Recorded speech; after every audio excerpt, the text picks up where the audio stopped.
I'm taking a look at IBM, shares of which are dropping some 6% today after the company reported results that showed strong profit, but also suggested the economic uncertainty and U.S. government cost cuts could be denting its business. So obviously this has been a theme that we've been discussing over the last couple of weeks, how White House policies are actually impacting companies themselves. So we're seeing more evidence of that. We have the CEO saying that in the near term, uncertainty may cause clients to pause.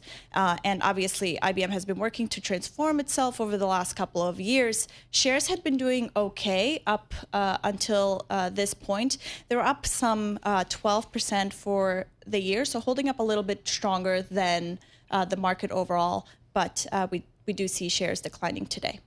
What about Pepsi? It cut its full year profit outlook. What are you seeing there? Right. Shares of Pepsi are down 2.5–3% today. It's lowering its full year profit outlook, and it's saying it's given the unpredictable U.S. trade policies, as well as worsening consumer sentiment, which is driving up costs and denting demands for the company's snacks and soft drinks. Obviously, it's an owner of a lot of brands that we're all very familiar with, and so it gives us a really good look and a pretty broad view into the state of the consumer.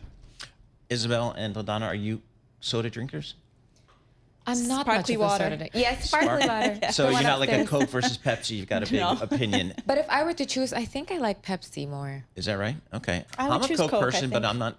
Can you put rum in Pepsi? I think you can. I think you can. So, John from the shore asking, can you put rum in your Pepsi? I think the answer is yes. American Airlines, what's happening? But it's known as rum and Coke, isn't I it? know, Not as I rum know. and Pepsi. I'm sorry.